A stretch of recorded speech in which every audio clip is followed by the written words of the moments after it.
ശ്രേഷ്ഠ ഭാരതം. നമസ്കാരം. ശ്രേഷ്ഠ ഭാരതം പൈതൃക ഭാരതത്തിന്റെ പുതിയൊരു അധ്യായത്തിലേക്ക് എല്ലാ പ്രിയപ്പെട്ട പ്രേക്ഷകർക്കും സ്വാഗതം. ഒപ്പം ആചാര്യസഭയ്ക്കും സ്വാഗതം. ശ്രേഷ്ഠ ഭാരതം പൈതൃക ഭാരതത്തിന്റെ സെമി ഫൈനൽ മത്സരങ്ങളാണ് ഈ വേദിയിൽ നടന്നുകൊണ്ടിരിക്കുന്നത്. ഓരോ കുട്ടികളും ഓരോ സ്കൂളുകളും അതിമനോഹരമായിട്ടാണ് ഓരോ റൗണ്ടുകളും പെർഫോം ചെയ്തു വരുന്നത്. വാശിയേറെ മത്സരങ്ങൾ തന്നെയാണ് ഈ എപ്പിസോഡുകളിൽ നമ്മൾ കണ്ടു തുടങ്ങുന്നത്.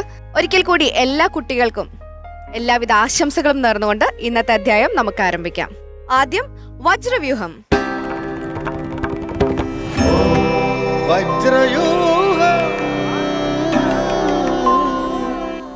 ശ്രേഷ്ഠ ഭാരതം പൈതൃക ഭാരതത്തിന്റെ ഇന്നത്തെ എപ്പിസോഡിലെ വജ്രവ്യൂഹം ആരംഭിക്കാനായിട്ട് ഞങ്ങൾ എല്ലാവരും റെഡിയായി കഴിഞ്ഞു. 2 ടീമുകളും റെഡിയാണ്. നമുക്ക് ആദ്യം സ്വാഗതം ചെയ്യാം AKNM MAM HSS കാട്ടുകുളം.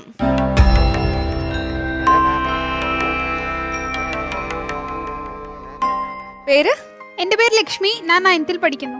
ഞാൻ നിവേദ് +1. ഇനി നമുക്ക് അടുത്തൊരു ടീമിനെയും കൂടെ വിളിച്ചിട്ട് നമുക്ക് വിശേഷങ്ങളൊക്കെ ചോദിച്ചാലോ? ഇനി നമുക്ക് സ്വാഗതം ചെയ്യാം ശ്രീ മഹർഷി വിദ്യാലയ പട്ടാമ്പി.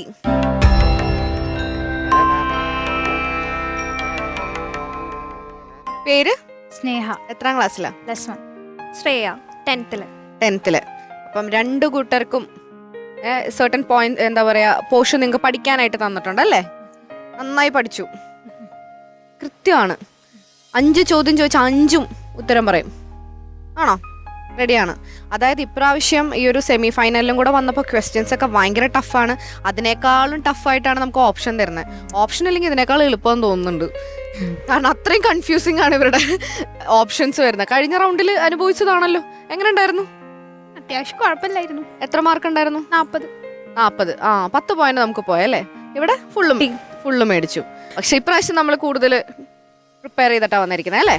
അപ്പൊ നമുക്ക് ചോദ്യം ചോദിക്കാനുള്ള ആളെ വിളിച്ചാലോ? ലക്ഷ്മി ടീച്ചർ.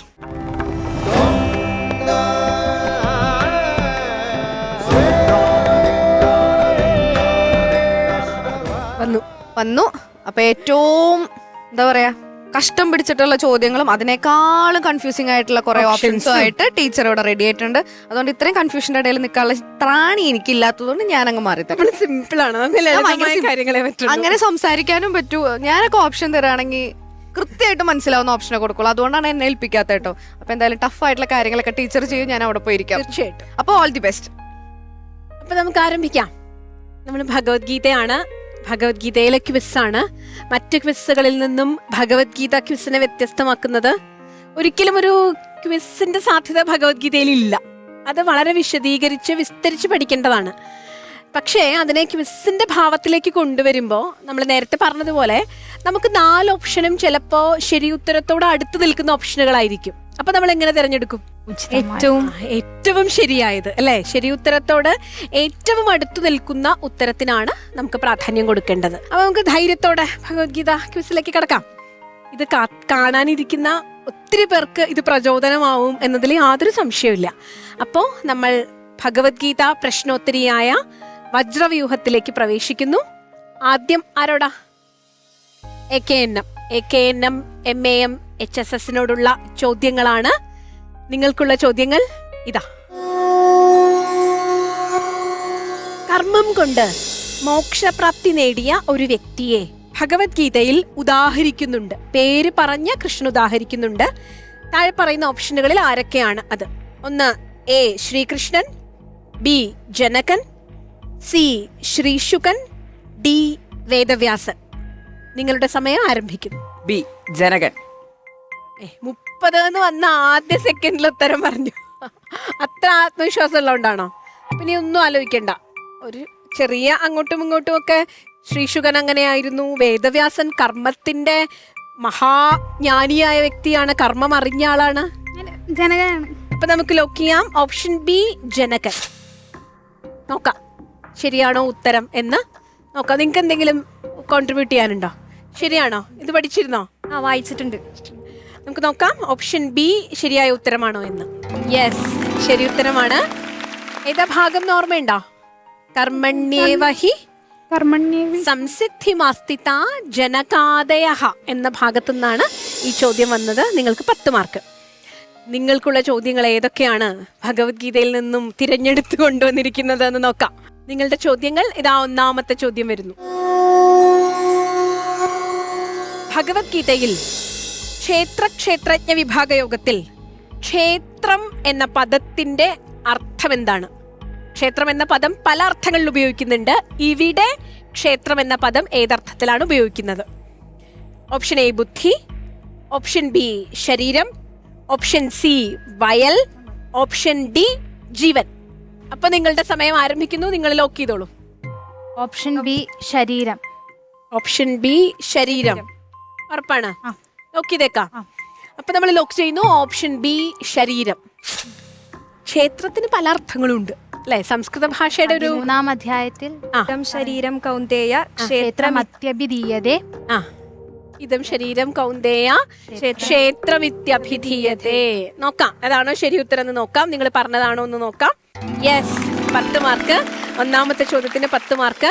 ക്ഷേത്രത്തിന് വയൽ എന്ന അർത്ഥമുണ്ട്. ഇതില് ഓപ്ഷനുകളും ഉണ്ടായിരുന്നു. പക്ഷെ ഇവിടെ ശരീരം എന്നാണ് അർത്ഥം. നമ്മൾ രണ്ടാമത്തെ ചോദ്യത്തിലേക്ക് പ്രവേശിക്കുന്നു. രണ്ടാമത്തെ ചോദ്യം. ജ്ഞാതും ദ്രഷ്ടും ച തത്വേന പ്രവേഷ്ടും ച പരം തപ. ഭഗവാന്റെ വിശ്വരൂപം ഏതുപായം കൊണ്ടാണ് ദർശിക്കുവാൻ സാധിക്കുന്നത് എന്നാണ് ഭഗവത്ഗീതയിൽ അഭിപ്രായപ്പെട്ടിട്ടുള്ളത്?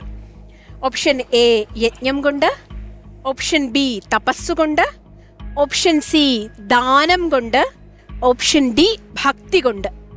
നിങ്ങളുടെ സമയം ദാ ആരംഭിക്കുന്നു. ഓപ്ഷൻ ഡി ഭക്തി കൊണ്ട്. ഓപ്ഷൻ ഡി ഭക്തി കൊണ്ട്. എല്ലാത്തിനും ഈ ആദ്യത്തെ സെക്കൻഡിൽ ഉത്തരം പറയുക എന്നുള്ളത് ഇവരുടെ ഒരു തന്ത്രമാണെന്ന് തോന്നുന്നു അല്ലേ? അപ്പൊ അങ്ങ് ലോക്ക് ചെയ്തേക്കാം. യജ്ഞം കൊണ്ട്, തപസ് കൊണ്ട് തുടങ്ങിയ ഓപ്ഷനിലേക്കൊന്നും പോകുന്നില്ല. അപ്പോ ഇവരുടെ നിർദ്ദേശപ്രകാരം ഞാൻ ലോക്ക് ചെയ്യാണ്. ഓപ്ഷൻ ഡി ഭക്തി കൊണ്ട്. നോക്കാം. ഭഗവാന്റെ വിശ്വരൂപമാണേ മനോഹരമായ, ഈ ലോകത്തെ മുഴുവൻ അത്ഭുതപ്പെടുത്തുന്ന ഭഗവാന്റെ വിശ്വരൂപം. ശരിയായ ഉത്തരമാണോ എന്ന് നോക്കാം. ഉത്തരം ശരിയാണ്. ഓപ്ഷൻ ഡി ഭക്തി കൊണ്ട് ഭഗവാനിലേക്ക് പ്രവേശിക്കാം. നിങ്ങളുടെ രണ്ടാമത്തെ ചോദ്യം. ശരീരസ്ഥോപി കൗന്ദേയ ന കരോതി ന ലിപ്യത്തെ. ശരീരത്തിൽ സ്ഥിതി ചെയ്യുമ്പോഴും ആത്മാവ് ഒന്നിനാലും ലിപ്തനാവാത്തത് എന്തുകൊണ്ടാണ്? ഓപ്ഷൻ എ അസാധാരണത്വം കൊണ്ട്, ഓപ്ഷൻ ബി സർവജ്ഞത്വം കൊണ്ട്, ഓപ്ഷൻ സി നിർഗുണത്വം കൊണ്ട്, ഓപ്ഷൻ ഡി സാത്വിക ഭാവം കൊണ്ട്. നിങ്ങളുടെ സമയം ആരംഭിക്കുന്നു. ഓപ്ഷൻ സി നിർഗുണത്വം കൊണ്ട്. ഓപ്ഷൻ സി നിർഗുണത്വം കൊണ്ട്. ഈ ചോദ്യത്തോട് ഉത്തരത്തിനോട് അടുത്ത് നിൽക്കുന്നതാണ് ഇതിൽ പലതും. പക്ഷെ നിങ്ങൾ തീരുമാനിച്ചിരിക്കുന്നത് ഓപ്ഷൻ സി ആണ്. അപ്പൊ നമുക്ക് ലോക്ക് ചെയ്ത് നോക്കാം ശരിയാണോ എന്ന് നോക്കാം. ഓപ്ഷൻ സി നിർഗുണത്വം കൊണ്ട്. അസാധാരണത്വം, സർവജ്ഞത്വം ഇതൊന്നും അല്ലാന്നാണോ തോന്നുന്നത്? ശരി. ശരീരത്തിൽ സ്ഥിതി ചെയ്യുമ്പോൾ എന്തുകൊണ്ടാണ് ലിപ്തനാവാത്തത്, അതിനാൽ ബാധിക്കപ്പെടാത്തത്? നോക്കാം. ശരിയായ ഉത്തരം നിർഗുണത്വം കൊണ്ട്. 10 മാർക്ക്. അപ്പൊ നമുക്ക് മൂന്നാമത്തെ ചോദ്യത്തിലേക്ക് കടക്കാം. ദർശയാമാസ പാർത്ഥായ പരമം രൂപമൈശ്വരം. ഭഗവാന്റെ വിശ്വരൂപ ദർശനം വിവരിക്കുന്ന ഈ വാക്യം ആരുടേതാണ്? ഭഗവത്ഗീതയിൽ പലർ സംസാരിക്കുന്നുണ്ട്. അതിൽ ഈ വാക്യം ആരുടേതാണ്? Option A Dhritarashtran, option B Sanjayan, option C Arjunan, option D Krishnan. ഇതിലേതാണ് ഉത്തരം? നിങ്ങളുടെ സമയം ആരംഭിക്കുന്നു.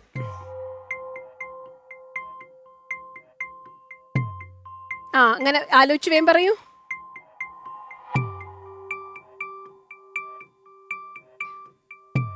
Option B Sanjayan. എന്താ അങ്ങനെ ഉറപ്പിക്കാൻ? അല്ല, ദർശയമാസ ഭാർത്തായ എന്ന് പറയുമ്പോൾ ശരിയായിരിക്കാം. നോക്കാം. നമുക്ക് എന്തായാലും ഇപ്പൊ ഉറപ്പിക്കാൻ വേണ്ടി നമുക്ക് അതിനെപ്പറ്റി ചർച്ച ചെയ്യാം. ഓപ്ഷൻ ബി സഞ്ജയൻ ലോക്ക് ചെയ്യുന്നു. എന്താ അങ്ങനെ പറയാൻ കാരണം? കാരണം ദർശയമാസ പാർത്തായ ഇത് ദർശിച്ചുകൊണ്ട് പാർത്ഥൻ, അതായത് പാർത്ഥൻ എന്ന് പറഞ്ഞാൽ അർജുനനാണല്ലോ, രൂപം ഐശ്വര്യം. അതായത് അപ്പൊ സഞ്ജയനാണ് ധൃതരാഷ്ട്രന് ഇങ്ങനെയൊക്കെ നടക്കുന്നുണ്ടെന്ന് പറഞ്ഞു കൊടുക്കുന്നത്. അപ്പൊ അത് അർജുനന്റെ ശ്ലോകം ആവില്ല. അത് കൃഷ്ണൻ തന്നെ പറയുന്നതായിക്കൂടെ, അത് ധൃതരാഷ്ട്രന് പറയുന്നതായിക്കൂടെ. നോക്കാം നമുക്ക് എന്താ ശരി ഉത്തരം നോക്കാം. ഓപ്ഷൻ ബി സഞ്ജയൻ ശരി ഉത്തരം. ഞാനും അവിടെ വിചാരിച്ചിരുന്നു ഇനി ഇത് അർജുനനാണോ, അപ്പൊ നിങ്ങൾ അതിനെയൊക്കെ നിരാകരിച്ചു. ശരി, അടുത്ത ചോദ്യത്തിലേക്ക് പ്രവേശിക്കുന്നു. നിങ്ങളുടെ അടുത്ത ചോദ്യം. നസഭൂയോഭിജായത്തെ, ആരാണ് വീണ്ടും വീണ്ടും ജന്മം സ്വീകരിക്കാത്തത്? ഓപ്ഷൻ എ കർമ്മസ്വരൂപം അറിഞ്ഞവൻ, ഓപ്ഷൻ ബി ഭക്തിയോഗം ശീലിച്ചവൻ, ഓപ്ഷൻ സി സ്വർഗം പ്രാപിച്ചവൻ, ഓപ്ഷൻ ഡി പ്രകൃതിയെയും പുരുഷനെയും അറിയുന്നവൻ. നിങ്ങളുടെ സമയം ആരംഭിക്കുന്നു. ഓപ്ഷൻ ഡി പുരുഷനെയും പ്രകൃതിയെയും അറിയുന്നവൻ. ഓപ്ഷൻ ഡി, അത് കർമ്മസ്വരൂപം അറിഞ്ഞവനല്ലേ? ഉറപ്പ്? ധൈര്യപൂർവം ഓക്കെ. തെറ്റിയാൽ അല്ല. തെറ്റില്ല. ഇല്ല. ശരി, അപ്പൊ നമ്മൾ ഓപ്ഷൻ ഡി ലോക്ക് ചെയ്യുന്നു. നോക്കാം. ശരിയാവണേ, ശരിയാവണേ അല്ലേ? എന്താവും? ഈ ഓപ്ഷനില് 4 സമാനതയുണ്ടായിരുന്നു അല്ലെ? കർമ്മസ്വരൂപം അറിയുന്നവനാണോ, അങ്ങനെ സമാനതയുണ്ടായിരുന്നു. പക്ഷേ ഭഗവത്ഗീതയിൽ കൃത്യമായി പറയുന്നു, പ്രകൃതി പുരുഷ സ്വഭാവം അറിയുന്നവനാണ് വീണ്ടും ജനിക്കാത്തവൻ എന്ന് പറയുന്നു. അതുകൊണ്ട് അതിൽ സംശയം ഒന്നും ഉണ്ടായിരുന്നില്ല. കൃത്യമായി നമ്മൾ ലോക്ക് ചെയ്തിരിക്കുന്നു. വാക്യവും അത് തന്നെയായിരുന്നു. 10 മാർക്ക് ലഭിച്ചിരിക്കുന്നു. നമുക്ക് അടുത്ത ചോദ്യത്തിലേക്ക് കടക്കാം. 4ാമത്തെ ചോദ്യം. വിശ്വരൂപത്തിൽ പ്രകാശിച്ചു കാണുന്ന ഭഗവാന്റെ സ്വരൂപം കാണുവാൻ അർജുനന് ലഭിച്ച സിദ്ധി എന്താണ്? ഓപ്ഷൻ എ ദിവ്യായുധങ്ങൾ, ഓപ്ഷൻ ബി തിരസ്കരണി, ഓപ്ഷൻ സി ചിരഞ്ജീവിത്വം, ഓപ്ഷൻ ഡി ദിവ്യചക്ഷുസ്. ഏതാണ് ഇതിൽ ഓക്കേണ്ടത്? നിങ്ങളുടെ സമയം ആരംഭിക്കുന്നു. ഓപ്ഷൻ ഡി ദിവ്യചക്ഷുസ്. ഓപ്ഷൻ ഡി ദിവ്യചക്ഷുസ് ശരിയായ ഉത്തരമായിരിക്കുമോ? ഉറപ്പ്? ധൈര്യപൂർവ്വം ലോക്ക് ചെയ്യാം. അപ്പൊ നമുക്ക് ഓപ്ഷൻ ഡി ദിവ്യചക്ഷുസ് ലോക്ക് ചെയ്യാം. അതിന് സംശയമൊന്നും ഉണ്ടായിരുന്നില്ല അല്ലെ? ദിവ്യായുധങ്ങൾ കൊണ്ടാണോ ഭഗവാനെ കണ്ടത്? ആ ഭാഗം ഏതാന്ന് ഓർമ്മയുണ്ടോ? അത് ദിവ്യശക്തി തരാമെന്ന് പറയുന്നുണ്ട്. ശ്ലോകം പഠിച്ചില്ല? ലോകം നോക്കാം. നമുക്ക് ശരിയാണോ നോക്കിയിട്ട് നമുക്ക് ശ്ലോകത്തെ കുറിച്ച് ആലോചിക്കാം അല്ലേ? ശരി, നമുക്ക് ശരിയാണോ ഉത്തരം എന്ന് നോക്കാം. ദിവ്യചക്ഷുസ് ശരിയായ ഉത്തരമാണ്. എന്തായിരുന്നു ശ്ലോകത്തിന്റെ സന്ദർഭം? ദിവ്യം ദദാമി തേ ചക്ഷു പശ്യമേ യോഗമൈശ്വരം. അങ്ങനെയായിരുന്നു. നമുക്ക് അടുത്ത ചോദ്യത്തിലേക്ക് പോവാം. നിശ്രേയസകരാവുഭൗ, ഭഗവത്ഗീത അനുസരിച്ച് മോക്ഷ സാധനങ്ങളായ ഉഭൗ 2 മാർഗങ്ങൾ ഏതൊക്കെയാണ്? വേദാധ്യയനവും യാഗങ്ങളും, ഓപ്ഷൻ ബി കർമ്മസന്യാസം കർമ്മയോഗം, ഓപ്ഷൻ സി അകർമ്മം വികർമ്മം, ഓപ്ഷൻ ഡി ധർമ്മം അർത്ഥം. നമ്മുടെ സമയം ആരംഭിക്കുന്നു. ഓപ്ഷൻ ബി കർമ്മസന്യാസം കർമ്മയോഗം. കർമ്മസന്യാസം കർമ്മയോഗം. കർമ്മം വികർമ്മം ആധ്യായത്തിൽ തന്നെ ഭഗവാൻ പറയുന്നുണ്ട്. വേദാധ്യയനങ്ങൾ യാഗങ്ങൾ 2 സാധ്യതകളാണ്. അല്ല. അപ്പൊ ശരി, നമ്മൾ ലോക്ക് ചെയ്യുന്നു. ബി കർമ്മസന്യാസം കർമ്മയോഗം. തെറ്റിയാൽ നിങ്ങൾക്ക്, കിട്ടിയാൽ എനിക്ക് അല്ലേ? എനിക്കൊരു 10 മാർക്ക് വരട്ടെ. നോക്കാം ശരിയാണോ എന്ന് നോക്കാം. കർമ്മസന്യാസം കർമ്മയോഗം ഏതാ ഭാഗം ഓർമ്മയുണ്ടോ? പറയൂ. സന്യാസ കർമ്മയോഗശ്ച നിശ്രേയസകരാവുഭൗ തയോസ്തു കർമ്മസന്യാസാത് കർമ്മയോഗോ വിശിഷ്യത്തെ. മിടുക്കി, നന്നായി ഉത്തരം പറഞ്ഞു അതിന്. അപ്പൊ നമുക്ക് കുറച്ചും കൂടെ ടഫായിട്ടുള്ള കൺഫ്യൂസിംഗ് ആയിട്ടുള്ള 5ാമത്തെ ചോദ്യം വരട്ടെ. മഹാശനോ മഹാപാപ്മ എന്ന് ഭഗവത്ഗീത വിശേഷിപ്പിച്ചിരിക്കുന്നത് എന്തിനെയാണ്? ഓപ്ഷൻ എ കാമം ക്രോധം, ഓപ്ഷൻ ബി ലോഭം മോഹം, ഓപ്ഷൻ സി മദം മാത്സര്യം, ഓപ്ഷൻ ഡി ധർമ്മം അർത്ഥം. നിങ്ങളുടെ സമയം ആരംഭിക്കുന്നു. കാമം ക്രോധം മഹാശനോ മഹാപാപം. ലോഭം കാരണമാണ് അത് മഹാപാപമാവും. അപ്പോൾ ലോഭം കാരണമാണ് ദുര്യോധനാദികൾ യുദ്ധം ചെയ്യുന്നത്. വേഗം പറയൂ. ഓപ്ഷൻ ബി ലോഭം മോഹം. ഓപ്ഷൻ ബി ലോഭം മോഹം. ധൈര്യപൂർവ്വം ലോക്കിയാമോ? സമയം കുറച്ചും കൂടി ഉണ്ട്, വേണമെങ്കിൽ ആലോചിച്ചോളൂ. മഹാശനോ മഹാപാപ്മ ഭഗവത്ഗീതയിലെ കൃത്യമായ വരികൾ വേണം ലോക്ക് ചെയ്യാനായിട്ട്. നമ്മൾ ലോക്ക് ചെയ്യുന്നു ഓപ്ഷൻ ബി. ശരിയായിരിക്കോ? ഭഗവത്ഗീത വരികളിലൂടെ കടന്നു പോണം. നോക്കാം ഏതായിരിക്കുമെന്ന്. ഉത്തരം തെറ്റാണ്. ആ ഭാഗം ഓർമ്മയുണ്ടോ? നിങ്ങൾക്ക് ഓർമ്മയുണ്ടോ? കാമം ക്രോധം. എനിക്ക് സംശയം ഉണ്ടായിരുന്നു, കാമം ക്രോധാണോ അതോ ലോഭം മോഹം. നോക്കാം ശരിയായ ഉത്തരം ഏതാന്ന് ആർക്കെങ്കിലും അറിയോ? ഞാൻ ആലോചിച്ച് നോക്കട്ടെ. കാമയേഷ ക്രോധയേഷ രജോ ഗുണസമുദ്ഭവ മഹാശനോ മഹാപാപ്മ വിദ്ധ്യേനമിഹ വൈരിണം. അപ്പൊ ഏതാ ഉത്തരം? കാമം ക്രോധം. എനിക്ക് ഡൗട്ട് ഉണ്ടായിരുന്നു. പോട്ടെ, സാരില്ല. വിദ്ധ്യേനമിഹ വൈരിണം എന്ന് കൃത്യമായി ഭഗവത്ഗീത പറയുന്നു. കാമം ക്രോധം, അതാണ് ശരി ഉത്തരം. പോട്ടെ, 10 മാർക്കല്ലേ പോയുള്ളൂ. നമുക്ക് 5 ചോദ്യങ്ങളിൽ നിന്നും 40 മാർക്ക് കിട്ടിയിരിക്കും.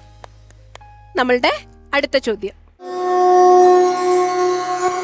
ഭഗവത്ഗീത ക്ഷേത്രക്ഷേത്രജ്ഞ വിഭാഗയോഗം അനുസരിച്ച് സൂര്യൻ ലോകത്തെ പ്രകാശിപ്പിക്കുന്നത് പോലെ ഈ ക്ഷേത്രം മുഴുവൻ പ്രകാശിപ്പിക്കുന്നവൻ ആരാണ്? ഇന്ദ്രൻ, അഗ്നി, ക്ഷേത്രി, പഞ്ചഭൂതങ്ങൾ. നിങ്ങളുടെ സമയം ആരംഭിക്കുന്നു. ഓപ്ഷൻ സി ക്ഷേത്രി. പഞ്ചഭൂതങ്ങൾ ഉള്ളത് കൊണ്ടല്ലേ? ക്ഷേത്രിയാണ്. ക്ഷേത്രിയാണ്. ധൈര്യപൂർവം. അതെ. അപ്പോ നമ്മൾ ലോക്ക് ചെയ്യുന്നു ഓപ്ഷൻ സി ക്ഷേത്രി. ഈ ക്ഷേത്രത്തെ മുഴുവൻ പ്രകാശിപ്പിക്കുന്ന ക്ഷേത്രി. സൂര്യൻ ഈ ലോകത്തെ പ്രകാശിപ്പിക്കുന്നത് പോലെ ഈ ക്ഷേത്രത്തെ പ്രകാശിപ്പിക്കുന്നത് ആരായിരിക്കുമെന്ന് നമുക്കറിയാം. ഉത്തരം ശരിയാണ്, ക്ഷേത്രി. വളരെ കൃത്യമായി ഭഗവത്ഗീത വരികളിലൂടെ നമ്മൾ കടന്നുപോയിരിക്കുന്നു. 2 ടീമിനും കൃത്യമായി നിങ്ങളുടെ പക്ഷം ഉണ്ടായിരുന്നു, ഭഗവത്ഗീത പക്ഷം ഉണ്ടായിരുന്നു. 2 പേരും നന്നായി മത്സരിച്ചു. മാർക്കിനേക്കാൾ നിങ്ങൾ എന്ത് ഭംഗിയായിട്ടാണ് ഭഗവത്ഗീത പഠിച്ചത്. നിങ്ങൾ ഭഗവത്ഗീതയിലെ ശ്ലോകങ്ങൾ എത്ര രസമായിട്ടാണ് മനനം ചെയ്തത്. അപ്പൊ നമ്മൾ മാർക്കിന്റെ ആകുലതയിൽ പെടരുത് അല്ലേ. നമുക്ക് ആത്മവിശ്വാസമല്ലേ, നീ ജയിച്ചാലും തോറ്റാലും നീ നിന്റെ കർമ്മം ചെയ്യൂ അല്ലേ. ഇതല്ലേ ഭഗവാൻ പറഞ്ഞത്. അപ്പോൾ ആ ഒരു ആത്മവിശ്വാസമാണ് ഭഗവത്ഗീത പഠിക്കുന്ന, ഇത് കേൾക്കുന്ന ആയിരക്കണക്കിന് കുട്ടികളിലേക്ക് നമ്മൾ പകരുന്നത്. നമ്മളുടെ ഈ റൗണ്ട് അവസാനിപ്പിക്കുന്നതിന് വേണ്ടിയിട്ട് നമുക്കൊരു ഊർജം വരണ്ടേ. അപ്പൊ വരദ ചേച്ചി വന്നാൽ നമുക്കൊരു ഊർജം വരും. നമുക്ക് വരദയെ സ്വാഗതം ചെയ്യാം.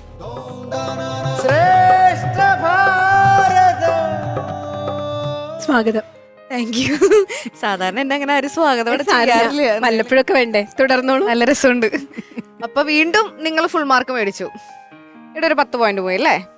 വളരെ നിസ്സാരമായ കാര്യത്തിനാണ്, ഒരു മത്സരമാണല്ലോ. അതെ അതെ. വളരെ ചെറിയ പോയിന്റിനാണ് മാർക്ക് പോയത്. എനിക്ക് തോന്നണം ഇനിയിപ്പം അങ്ങനെ ആയിക്കഴിഞ്ഞാലേ നമുക്ക് കുറച്ചും കൂടെ നന്നായിട്ട് ഒരു ഫിനാലയിലേക്കുള്ള ആൾക്കാരെ തെരഞ്ഞെടുക്കാൻ പറ്റുള്ളൂ. എല്ലാവരും കഴിവുള്ളവരാണ്. പക്ഷെ ടഫ് ആയിക്കൊണ്ടിരിക്കുന്നു റൗണ്ടുകൾ. ഏറ്റവും സൂക്ഷ്മമായിട്ട് പഠിക്കുന്നവർക്കും ശ്രദ്ധിക്കുന്നവർക്കും ആണ് നെക്സ്റ്റ് റൗണ്ടിലേക്ക് പോകാൻ പറ്റുള്ളൂ എന്നാണ് ടീച്ചർ പറഞ്ഞതിന്റെ അർത്ഥം അല്ലേ. അതെ. Thank you teacher. ശരി. അപ്പൊ ഇനിയിപ്പോ മാർക്ക് ഞാൻ പ്രത്യേകിച്ച് പറയേണ്ട കാര്യമില്ല. 50-40 അല്ലേ. അപ്പൊ നമുക്കിനി നിങ്ങളുടെ ഒരു പെർഫോമൻസ് എങ്ങനെ ഉണ്ടായിരുന്നു നമുക്ക് ആചാര്യസഭയുടെ അടുത്ത് ചോദിക്കാം. സ്വാമിജി, നിങ്ങൾ 2 പേരും നല്ലോണം പഠിച്ചിരുന്നു. ഭക്തി കൊണ്ട് വിശ്വരൂപ ദർശനം കിട്ടുമെന്ന് പറയുന്നു അല്ലേ. അപ്പോൾ അങ്ങനെയാണെങ്കിൽ നമുക്കെല്ലാം ഭക്തിയുള്ള ഒരുപാട് പേരില്ലേ ഭക്തന്മാർ. അപ്പോൾ എല്ലാവർക്കും വിശ്വരൂപ ദർശനം കാണാൻ പറ്റുന്നുണ്ടോ? പൂർണ്ണമായും കർമ്മം ഭഗവാനിൽ അർപ്പിച്ച് ഭക്തിയോടെ നീങ്ങുന്നവർക്കാണ് വിശ്വരൂപ ദർശനം ലഭിക്കുക എന്ന് ഭഗവാൻ പറയുന്നുണ്ട്. അവിടെ ഭക്തിയുടെ ഒരു വിശേഷണം കൂടെ പറയുന്നുണ്ട്.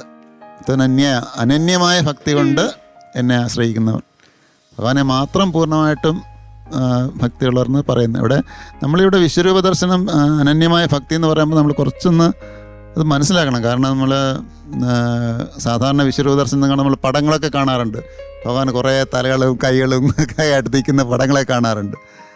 അപ്പോൾ വിശ്വരൂപ ദർശനം നമ്മുടെ ശരിക്കും എന്താ ഉദ്ദേശിക്കുന്നത്? കാരണം അമ്മ പറയാറുണ്ട്, സൃഷ്ടിയും സൃഷ്ടാവും 2 അല്ല, ഒന്നാണ്. അപ്പോൾ സൃഷ്ടിയും സൃഷ്ടാവും 2 അല്ല എന്ന് പറഞ്ഞാൽ സൃഷ്ടിയിൽ നമ്മൾ നാനാത്വം കാണുന്നുണ്ട്. അനവധി സംഭവങ്ങൾ നമ്മൾ കാണുന്നുണ്ട്, വസ്തുക്കൾ നമ്മൾ കാണുന്നുണ്ട്. സൃഷ്ടാവ് ഒന്നേ ഉള്ളൂ, ഒരേ ശക്തിയേ ഉള്ളൂ. അപ്പം അങ്ങനെ വരുമ്പോൾ നമുക്ക് എല്ലാവരോടും എല്ലാ വസ്തുക്കളോടും എല്ലാ വ്യക്തികളോടും എല്ലാ സാഹചര്യങ്ങളോടും നമുക്കൊരു ഭക്തിഭാവം ഉണ്ടാവും. അപ്പം അങ്ങനെ വരുമ്പോൾ നമ്മൾ ചെയ്യുന്ന എല്ലാ കർമ്മവും ഒരു പൂജയായിട്ട് മാറും. ഈശ്വരന് പൂജ ചെയ്യുന്ന പോലെ വളരെ ശ്രദ്ധയോടെ ഭക്തിയോടെ നമ്മൾ എല്ലാ കർമ്മങ്ങളും ചെയ്യും. അങ്ങനെ എല്ലാ കർമ്മങ്ങളും ചെയ്യുമ്പോഴാണ് ഈ പ്രപഞ്ചം മുഴുവൻ ഈശ്വരനാണെന്ന് നമുക്ക് അനുഭവത്തിൽ കിട്ടുന്നത്. ദർശിക്കാൻ പറ്റുമെന്ന് നമുക്ക് അനുഭവം ഉണ്ടാകുക എന്നർത്ഥം. അങ്ങനെ വരുമ്പോഴാണ് നമുക്ക് ഈ പറയുന്ന വിശ്വരൂപ ദർശനം എന്നുള്ള ആശയം നമുക്ക് ശരിക്ക് മനസ്സിലാക്കാൻ പറ്റുന്നു. മഹർഷി സ്കൂളുകാർ ക്ഷേത്രം എന്നുള്ള സാധാരണ അർത്ഥം എന്താ പറയുന്നതെന്ന് അറിയാം? സാധാരണ ക്ഷേത്രം എന്ന വാക്കിൻ്റെ അർത്ഥം വയലെന്നാണ്, കൃഷിഭൂമി എന്നാണ്. അപ്പം എന്താ ഭഗവാൻ ഇവിടെ ഇങ്ങനെ വിശേഷിച്ച് ഇങ്ങനെ പറയുന്നു എന്ന് പറയാൻ കാരണം? ശരീരത്തിന് എന്തുകൊണ്ട് വയലെന്ന് പറയുന്നത്? കർമ്മം ചെയ്യാനുള്ള വേദിയാണ്. മനുഷ്യന് കർമ്മം ചെയ്യാനുള്ള വേദിയാണ് ശരീരം. അതേപോലെ വിളഭൂമി എന്ന് പറയുമ്പോൾ നമ്മൾ സാധനം മനസ്സിലാക്കുന്നത് എന്താ? വിത്ത് വിതച്ച് അതിൻ്റെ ഫലം കൊയ്യുന്നു ഇല്ലേ?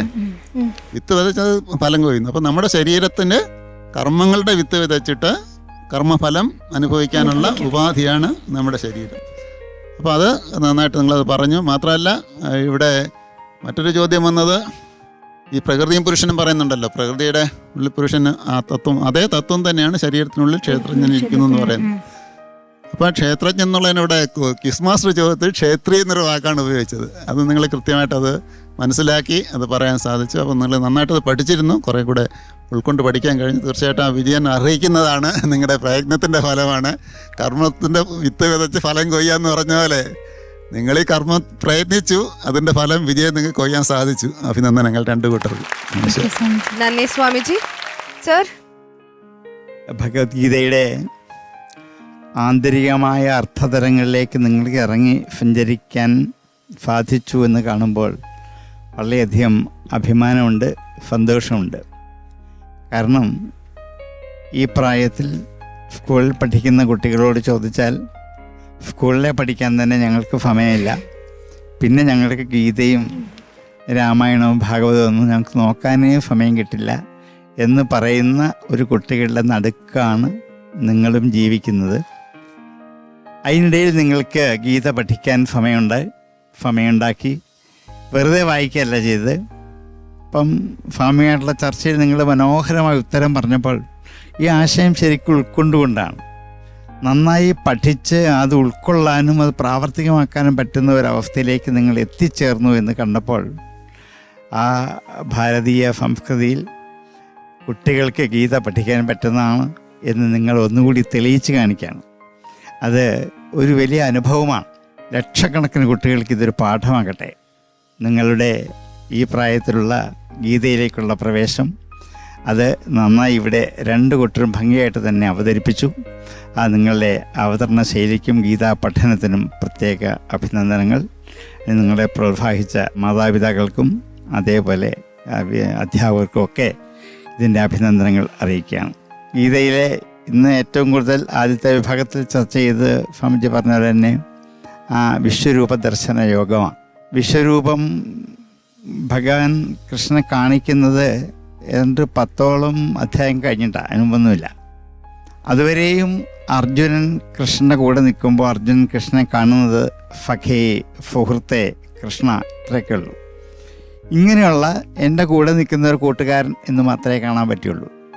അങ്ങനെ ഒരാൾ പറയുന്ന ഉപദേശങ്ങളും തത്വങ്ങളും ഒക്കെ ഒരുപക്ഷെ നമ്മൾ അങ്ങനെയൊക്കെ കൊള്ളൂ. സുഹൃത്ത് സംമിതം എന്ന് അതിന് സാഹിത്യശാസ്ത്രങ്ങളൊക്കെ പറയും. അതിന് തുല്യമായ ഉപദേശം തന്നെയാണ്.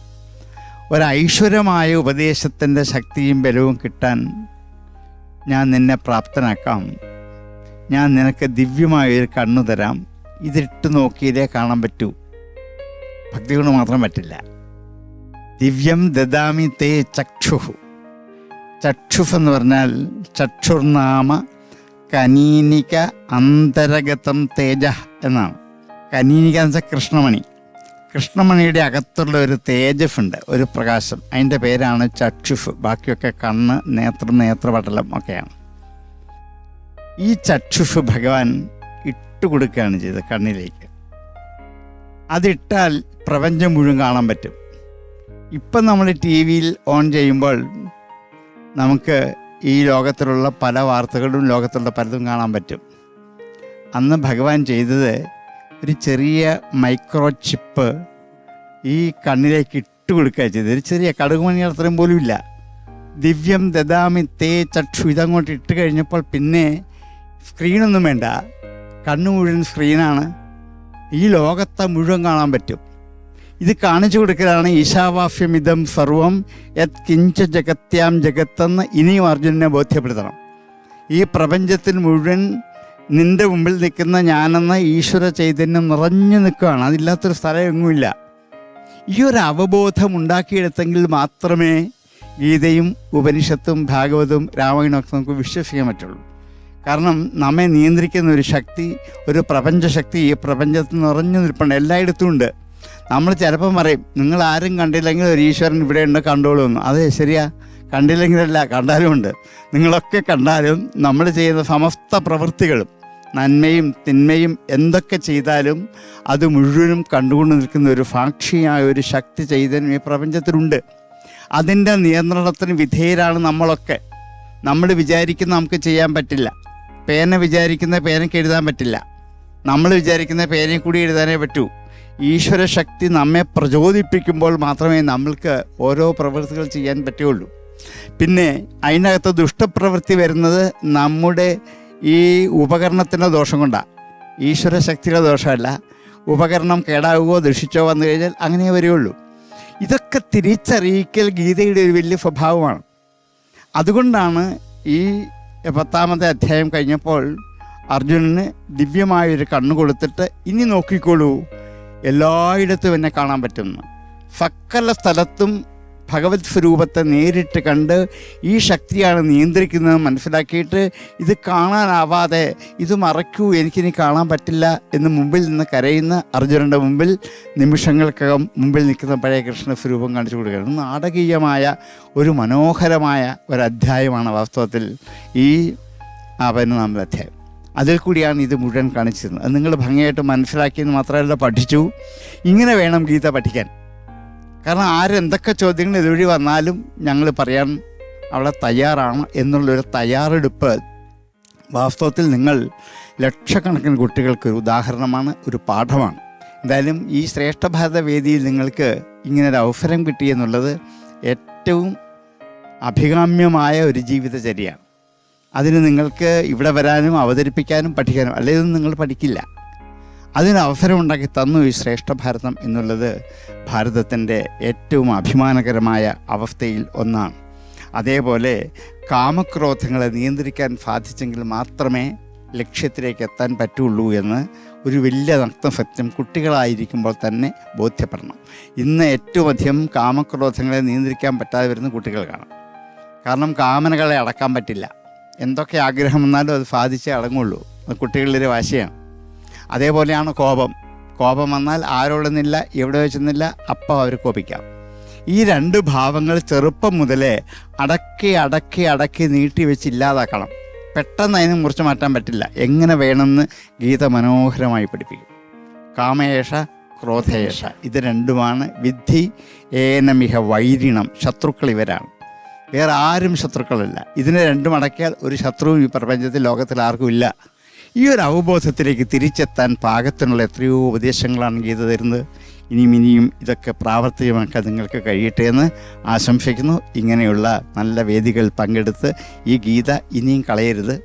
ഇത്രയും നാളിത് പഠിച്ചു, ഇനി ഇവിടെ ക്വിസ് മത്സരമില്ല, ഞങ്ങൾ ശ്രേഷ്ഠഭാരതത്തിൽ പോകുന്നില്ല, അതുകൊണ്ട് ഗീത പഠിക്കുന്നില്ല എന്ന് വെക്കരുത്. ഇതിൻ്റെ ബാക്കി വീണ്ടും പഠിക്കണം. അത് നിങ്ങൾക്ക് ജീവിതത്തിൽ ഒരു നല്ല മാർഗദർശകമാകും. നല്ല കുട്ടികളായി ജീവിച്ച് കാണിക്കാൻ പറ്റും. അതിന് ഈശ്വരൻ അനുഗ്രഹിക്കട്ടെ. Thank you sir. ടീച്ചർ, നമ്മൾ ഈ ലോകത്തിൽ കേട്ടിട്ടുള്ള പരീക്ഷകളൊക്കെ, മത്സരങ്ങൾ, കോമ്പറ്റീഷൻ എന്ന് പറഞ്ഞാൽ നമ്മളുടെ മനസ്സിൽ എന്താ തോന്നുക? കുറച്ചു പേര് ജയിക്കും, കുറച്ചു പേര് തോൽക്കും, അല്ലേ? പക്ഷെ ഈ ഭഗവത്ഗീത മത്സരത്തിനൊരു പ്രത്യേകതയുണ്ട്. നിങ്ങൾ എല്ലാവരും ജയിക്കുന്ന പരീക്ഷകളെ കുറിച്ച് കേട്ടിട്ടുണ്ടോ? ഭഗവത്ഗീത മത്സരം എന്ന് പറഞ്ഞാൽ ഭഗവത്ഗീത അല്പമെങ്കിലും പഠിക്കാൻ തയ്യാറായാൽ ജീവിതത്തിൽ വിജയിക്കും നമ്മൾ. അപ്പൊ ജീവിതത്തിൽ വിജയിക്കാൻ വേണ്ടി നമ്മളെ തയ്യാറെടുപ്പിക്കുന്ന, അതിലേക്ക് കടന്നു വന്നിട്ടുള്ള എല്ലാവരും വിജയിക്കുന്ന ഒരു മത്സരമാണ്, ഒരു പരീക്ഷയാണ് ഭഗവത്ഗീത. അതുകൊണ്ട് ഇതിൽ സങ്കടങ്ങളില്ല, ജയമില്ല, തോൽവിയില്ല. ഭഗവത്ഗീത കുറച്ച് കിട്ടിയോ, കിട്ടിയത് കൊണ്ട് നമ്മൾ ജീവിതത്തിൽ രക്ഷപ്പെടും. കാരണം അത് ആത്മവിശ്വാസമാണ്. കൃഷ്ണൻ അർജുനന് കൊടുത്തത് എന്താ? ആത്മവിശ്വാസമാണ്. അപ്പൊ അതുകൊണ്ട് ഭഗവത്ഗീത അങ്ങനെ നിങ്ങളെ ആത്മവിശ്വാസമുള്ള മിടുക്കന്മാരായി മാറ്റട്ടെ എന്ന് മാത്രം ആഗ്രഹിക്കുന്നു. നല്ല മത്സരമായിരുന്നു. Thank you teacher. അപ്പോൾ നല്ല അഭിപ്രായങ്ങൾ കേട്ടു, നല്ല മാർക്കും കിട്ടി. ഇനിയിപ്പോൾ എന്താ, അടുത്ത റൗണ്ടുകളിൽ നന്നായിട്ട് പെർഫോം ചെയ്യാം. അതല്ലേ, കഴിഞ്ഞത് കഴിഞ്ഞല്ലോ. ഇനിയിപ്പോൾ അടുത്തതിന് വേണ്ടിയിട്ട് നമുക്ക് നന്നായിട്ട് മാർക്കൊക്കെ സ്കോർ ചെയ്യാനായിട്ട് ശ്രമിക്കാം, അല്ലേ? ഇന്നത്തെ വജ്രവ്യൂഹം ഇവിടെ അവസാനിക്കുകയാണ്. ഇനി നമുക്ക് ആരംഭിക്കാം മകരവ്യൂഹം.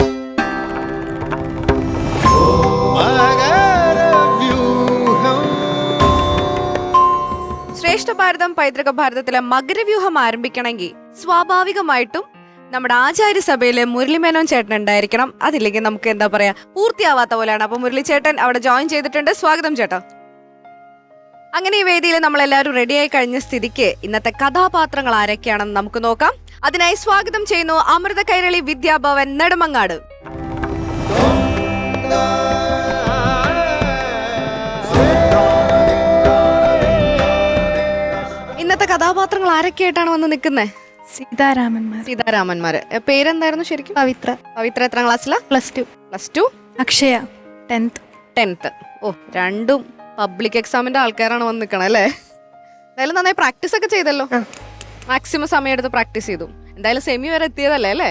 ഓക്കെ, അപ്പൊ എന്തായാലും ഈ കഥാപാത്രങ്ങൾ നമ്മളുടെ ടീം തന്നിരിക്കുന്നതാണ് അല്ലേ? അപ്പൊ കഥാസന്ദർഭം തിരഞ്ഞെടുത്ത ആരാ? നിങ്ങളാണോ അതോ ടീച്ചേഴ്സാണോ? ടീച്ചേഴ്സാണ്. നമുക്കിനി തുടങ്ങിയാലോ? ഇനി അല്ലെങ്കിൽ ഞാൻ ഇവിടെ കിടന്ന് വെള്ളം കുടിക്കേണ്ട അവസ്ഥ വരും. അതുകൊണ്ട് നിങ്ങൾ നന്നായിട്ട് പ്രിപ്പയർ ചെയ്തുകൊണ്ട് നിങ്ങൾ നന്നായി തന്നെ പെർഫോം ചെയ്യുക. ഫുള്ള് മാർക്ക് അടിച്ചെടുക്കാനായിട്ട് നോക്കണം. Okay, all the best.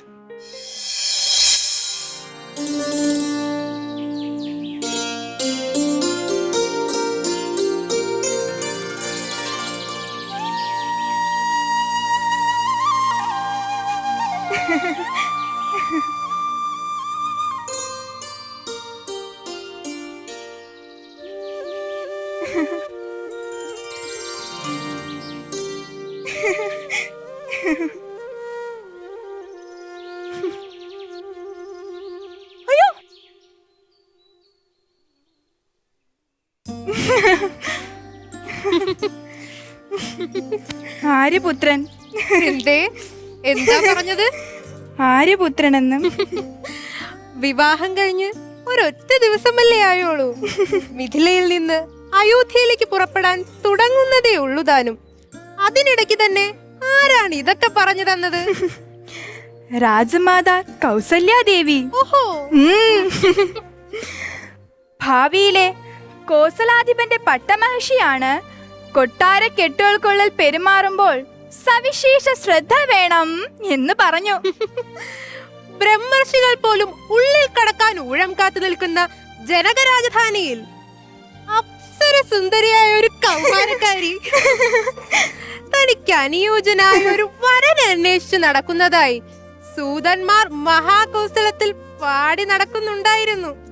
ഓ പിന്നെ ആ യുവതിയെ, അയ്യോ അല്ലല്ല, ആ കുമാരിയെ മറ്റാർക്കും വിട്ടുകൊടുക്കരുതെന്ന് അവിടെ ഒരാളിന് ഉള്ളിലൊരു വെളിപാട്. ഒരു കൊച്ചു കൗമാരക്കാരന് അല്ലേ? ഏയ്, അങ്ങനെ കൊച്ചാക്കണ്ട. അയ്യോ, കൊച്ചാക്കാനോ?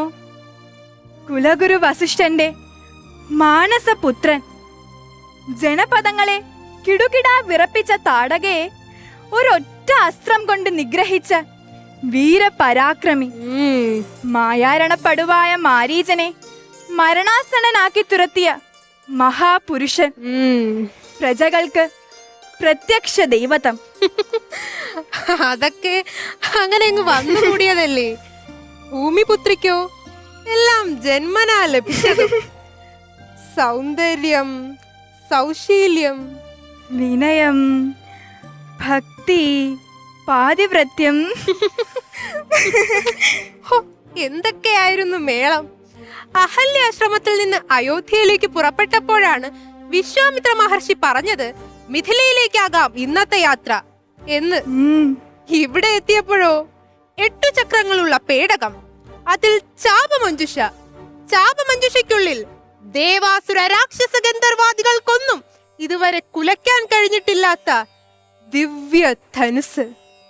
ത്രയംബകം, സാക്ഷാൽ മഹേശ്വരദത്തമായ ത്രയംബകം.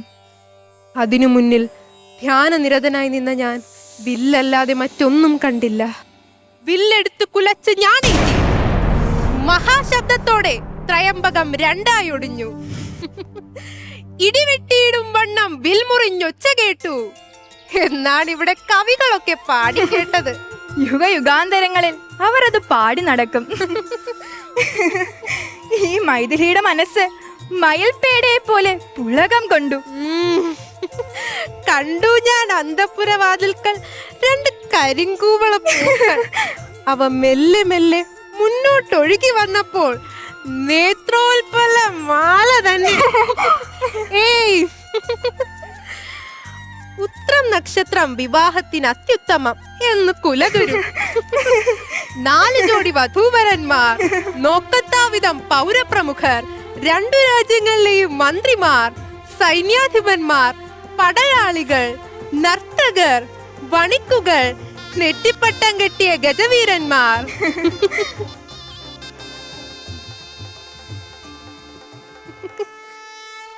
വസിഷ്ഠൻ, വാമദേവൻ, കശ്യപൻ, ജാബാലി, മാർക്കണ്ഡേയൻ, ദീർഘായുസ്, കാർത്യായനൻ, 100 കണക്കിന് ഋഷിമാർ. മിഥിലാപുരി മറ്റൊരു വൈകുണ്ഠം. സുവർണ താലങ്ങൾ, നവധാന്യങ്ങൾ മുളപ്പിച്ച ചിത്രകുംഭങ്ങൾ, ശരാവങ്ങൾ, ധൂമപാത്രങ്ങൾ, ശംഖപാത്രങ്ങൾ, അർഘ്യപാത്രങ്ങൾ, സൃക്ക്, സ്രുവം, അക്ഷതം. ഒടുവിൽ എന്നെ ആര്യപുത്രന് മുന്നിൽ അഗ്നിസമക്ഷം നിർത്തിയിട്ട് അച്ഛൻ പറഞ്ഞു, ഈ സീത എൻ്റെ മകൾ നിന്റെ സഹധർമ്മചാരിണിയായിരിക്കും. ഇവളെ സ്വീകരിക്കുക. പതിവ്രതയും മഹാഭാഗയുമായ ഇവൾ നിന്നെ നിഴൽ പോലെ പിന്തുടരും. എങ്കിൽ യാത്ര ആരംഭിച്ചാലോ? സാകേതത്തിലേക്ക്. സത്യസന്ധനും നീതിമാനും പ്രജാക്ഷേമ തൽപരനുമായ ഒരു ഭരണാധികാരിക്ക് നാട് മാത്രമല്ല കാടും വാഴേണ്ടി വരും. കാനന ഭംഗികൾ കണ്ടു നടക്കാൻ എനിക്ക് എന്ത് ഇഷ്ടമാണെന്നോ. എങ്കിലൊരു 10 സംവത്സരം കാട്ടിൽ പാർത്താലോ? ഒരു 14 വത്സരം. ഒട്ടും മുഷിയില്ല. എങ്കിൽ പിന്നെ സ്ഥിരമായി കാട്ടിൽ കൊണ്ട് തള്ളിയേക്കട്ടെ.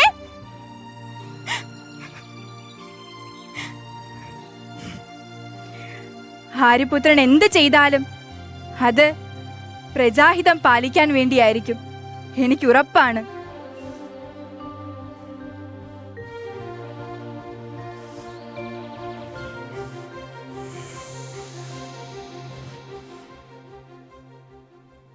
സീതേ, ആര്യപുത്ര, അർത്ഥാംഗിനി, ഞാൻ ധന്യനായി. പുരുഷന്റെ പാതിയും പത്നിയാണ്.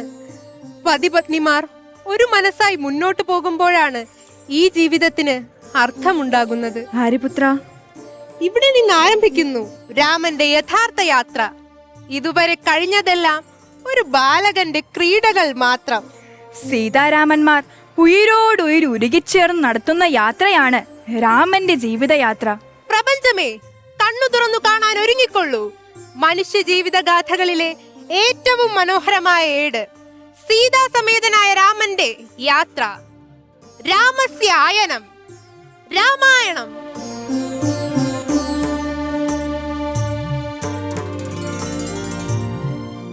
സർവേ ഭവന്ത സൗമ്യാശ്ച സർവേ സുചരിതവ്രതാഃ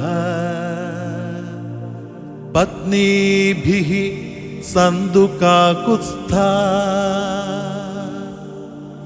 മാ ഭൂത് കാലസ്യ പര്യയഃ.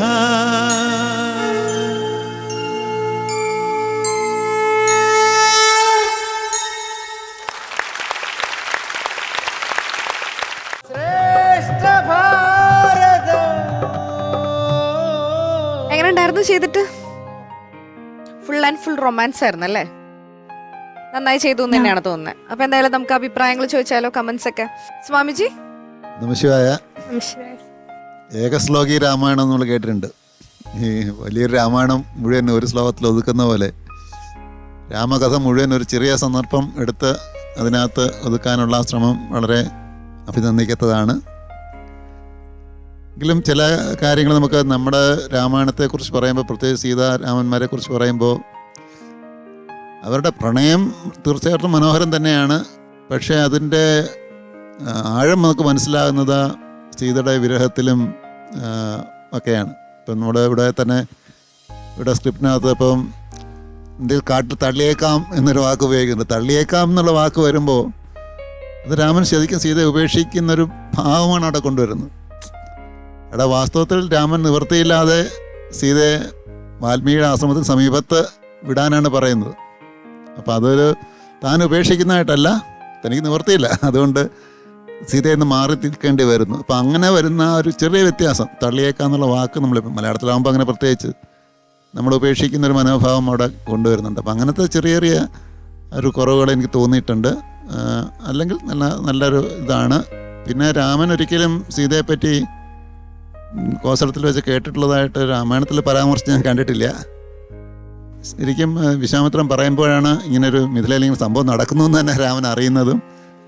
അത് സീതയെ ഉദ്ദേശിച്ചിട്ടുമല്ല അവിടെ വരുന്നത്, വില്ല് കൊലയ്ക്കാനുള്ള ഒരു ഉത്സാഹം ക്ഷത്രിയകുമാരൻ എന്നുള്ളതിലേക്ക് അത് അസാധ്യമായ ഒരു കാര്യം ചെയ്യാൻ ഉത്സാഹം, അതാണ് രാമനെ അങ്ങോട്ട് നയിക്കുന്നത്. സീതയെ കണ്ടതിന് ശേഷമാണ് ആ സീതയോടുള്ള ആകർഷണം ഉണ്ടാകുന്നത്. അപ്പം ഇങ്ങനെ ചെറിയ ചെറിയ ഒരു വ്യത്യാസങ്ങൾ നമുക്കിവിടെ സൂചിപ്പിക്കാൻ പറ്റും. പക്ഷേ എങ്കിലും നല്ല രീതിയിൽ നിങ്ങൾ അഭിനയിച്ചു. നല്ല അഭിനയത്തിൻ്റെ കാര്യത്തിലും വേഷത്തിൻ്റെ കാര്യത്തിലുമൊക്കെ അത് നന്നായിട്ടുണ്ടായിരുന്നു. നന്നായിട്ട് ചെയ്തു. നന്ദി. നന്ദി സ്വാമിജി. സർ, രാമായണ കഥ നമ്മൾ ശരിക്കും അറിയുന്നത് വാൽമീകിയുടെ രാമായണത്തിൽ മാത്രമാണ് ആദ്യം. അവിടെ മുതലാണ് എൻ്റെ തുടക്കം. രാമനൊരു അവതാര പുരുഷനാണ്. ഈശ്വരതുല്യമായി ഭാരതീയർ ആരാധിക്കുന്ന അവതാര പുരുഷനാണ് രാമനും അതേപോലെ സീതയും.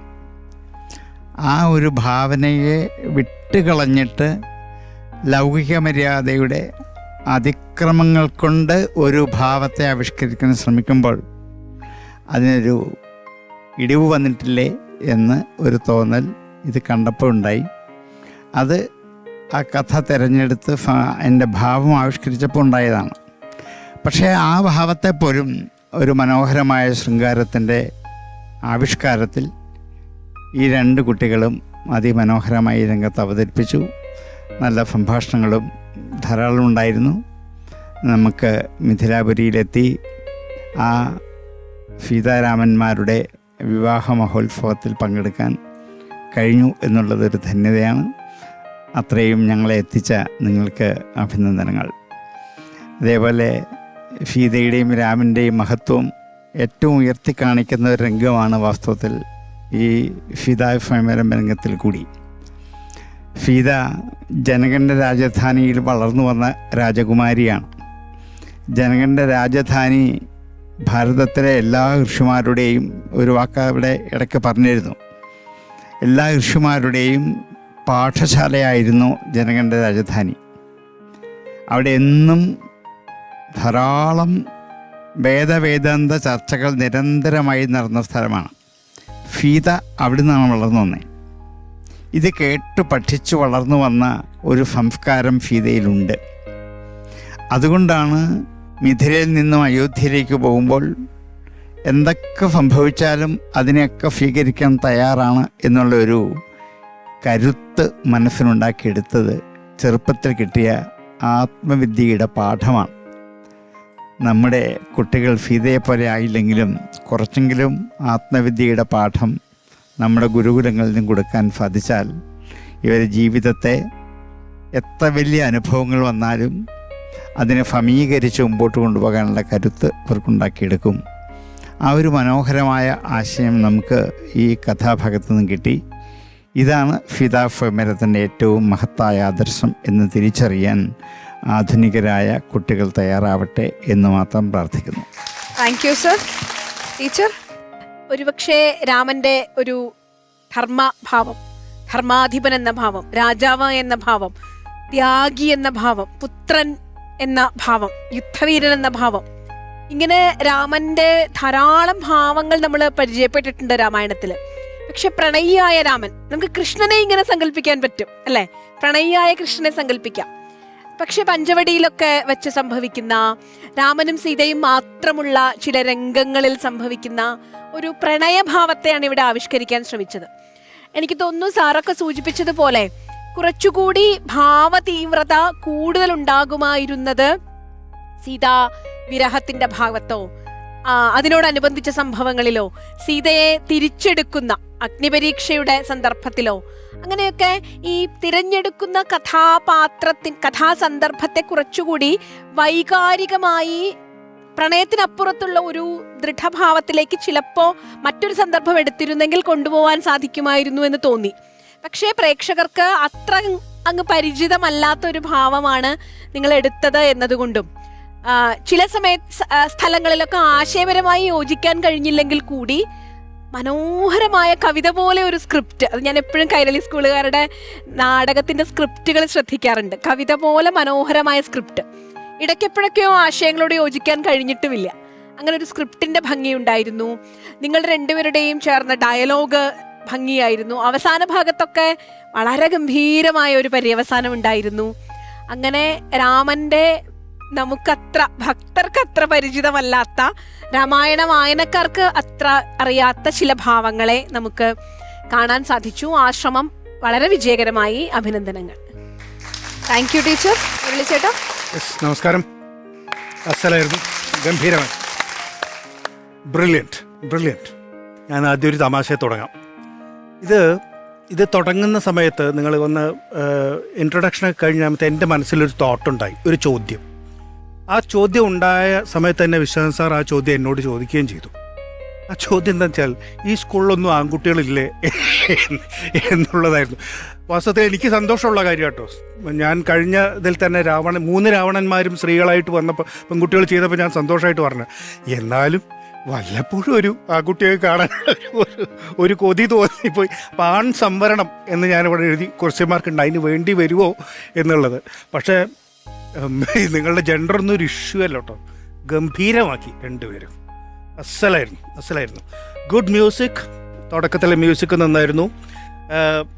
അഗെയിൻ ഞാൻ വീണ്ടും എടുത്തു പറയുകയാണ്, വെൽ റിഹേഴ്സ്ഡ് ആണിത്. നിങ്ങളോട് എത്ര പ്രാവശ്യം റിഹേഴ്സൽ ചെയ്തു എന്ന് എനിക്ക് ചോദിക്കേണ്ട കാര്യമേ ഇല്ല. എത്ര കൂടുതൽ ചെയ്തിട്ടുണ്ട് എന്നുള്ളത് മാത്രം പറഞ്ഞു. അത്ര നന്നായിരുന്നു അത്. Each and everything was good. Again another, ഞാൻ എപ്പോഴും പറയാറുള്ളൊരു പോയിന്റ്, ചിരി ഗംഭീരമായിരുന്നു. തുടക്കത്തിൽ തന്നെ ചിരിയായിരുന്നു. സീതയുടെ ചിരിയിലാണ് തുടങ്ങുന്നത് തന്നെ. അത് ചിരി തന്നെയായിരുന്നു, അല്ലെങ്കിൽ ഹാ ആയിരുന്നില്ല എന്നുള്ളതിന് പ്രത്യേക മാർക്ക് തന്നെ ഉണ്ടായിരുന്നു. നല്ല റൊമാൻസ്, ശൃംഗാരം നന്നായിരുന്നു. രണ്ടുപേരും തമ്മിലുള്ള chemistry was fantastic. Good movements. ഒരു സീതയുടെ പേരെന്താണ്? അക്ഷയ. ആ റൗണ്ട് മൂവ്മെന്റ് ഉണ്ടല്ലോ, ഇതിൻ്റെ പുറകെ വശത്ത് കൂടെ പോയ മൂവ്മെന്റ് നന്നായിരുന്നു. ആ മൂവ്മെന്റ് നന്നായിട്ടില്ല എന്ന് ഞാൻ പറയുന്നില്ല. പക്ഷേ an actor always has to find a motivation. മനസ്സിലായില്ലേ? ഇത് ഡയറക്ടർ പറഞ്ഞുകൊണ്ട് ഞാൻ ഇതിൽ വരുന്നു, അല്ലെങ്കിൽ അങ്ങനെ ഒരു മൂവ്മെന്റ് നടക്കാൻ പറഞ്ഞു, അങ്ങനെ തോന്നിപ്പോയി. അങ്ങനെ തോന്നരുത്. അങ്ങനെ തോന്നാനുള്ള സാധ്യതയില്ല. കാരണം you are A good actor. മനസ്സിലായില്ലേ? അപ്പോൾ ആ പോകുന്ന സമയത്ത് എന്തിനാണ് ഞാൻ അങ്ങോട്ട് പോകുന്നത്, എന്തിനാണ് ഞാൻ അങ്ങോട്ട് നടക്കുന്നത് എന്നുള്ളൊരു ചോദ്യം ഒരു ആക്ടറോട് തന്നെ ചോദിച്ചു കഴിഞ്ഞാൽ അതിനുള്ള മറുപടി കിട്ടും. അതിനുള്ള മറുപടി കിട്ടിയിട്ട് നിങ്ങളത് ചെയ്യുന്ന സമയത്ത് അതിൻ്റെ വ്യത്യാസവും കാണാൻ പറ്റും നമുക്ക്. മനസ്സിലായില്ലേ? It's A point when you do it in future. മനസ്സിലായില്ലേ? രണ്ടുപേരുടെയും റെൻഡറിങ് വാസ് ഫാന്റാസ്റ്റിക്. ഒരുപാട് മോഡുലേഷൻസ് ഉണ്ടായിരുന്നു അല്ലേ. ഇപ്പോൾ ടീച്ചർ ഈ കവിത പോലെ എന്നൊക്കെ പറഞ്ഞാൽ അത് നിങ്ങളും കൂടി അതിനെ സഹായിച്ചിട്ടുണ്ട്. നിങ്ങളുടെ റെൻഡറിങ്ങിൽ അതിനെ സഹായിച്ചിട്ടുണ്ട്. ത്രയംബകം എന്നുള്ള രാമൻ്റെ ഡയലോഗ്, അതെനിക്കിഷ്ടപ്പെട്ടത് എന്താണെന്ന് വെച്ചാൽ, അതിൽ സാധാരണ ആക്ടേഴ്സും അതുപോലെ തന്നെ നിങ്ങളെ സഹായിക്കാൻ പുറത്തുനിന്ന് വന്ന അല്ലെങ്കിൽ ടീച്ചേഴ്സും എല്ലാം കൂടി ഇതിനെ ഒന്ന് ഫിസിക്കലൈസ് ചെയ്യാൻ ശ്രമിക്കും. ആ ഫിസിക്കലൈസേഷനിലേക്ക് നിങ്ങൾ പോയിട്ടില്ല എന്നുള്ളതിൽ പ്രത്യേക മാർക്കുണ്ട്. അതിന് പോകേണ്ട ആവശ്യമില്ല. അല്ലാതെ തന്നെ നമുക്ക് ത്രയംബകം അതിൻ്റെ ഉപയോഗമൊക്കെ നമുക്ക് നിങ്ങളുടെ ആ മോഡുലേഷനിലൂടെ തന്നെ കേൾക്കാൻ പറ്റി.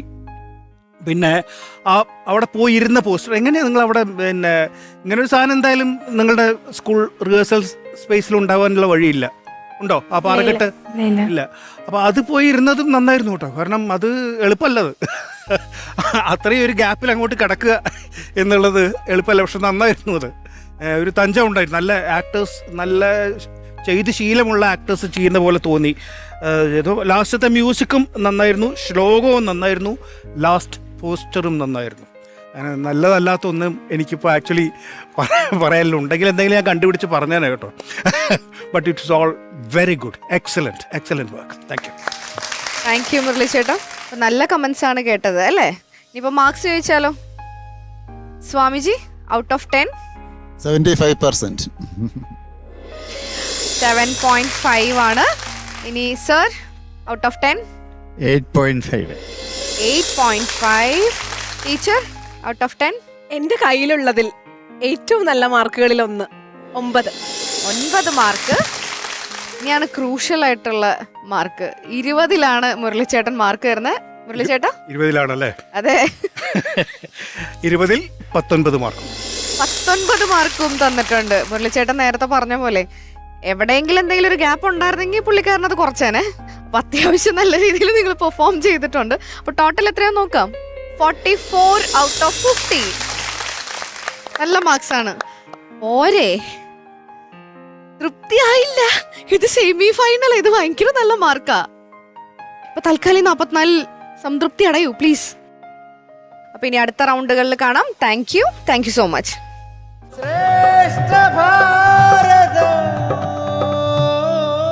ശ്രേഷ്ഠ ഭാരതം പൈതൃക ഭാരതത്തിന്റെ ഇന്നത്തെ എപ്പിസോഡ് ഇവിടെ അവസാനിക്കുകയാണ്. വജ്രവ്യൂഹത്തിൽ വളരെ വാശിയേറിയ ഒരു മത്സരം തന്നെയാണ് നമ്മൾ കണ്ടു കഴിഞ്ഞത്.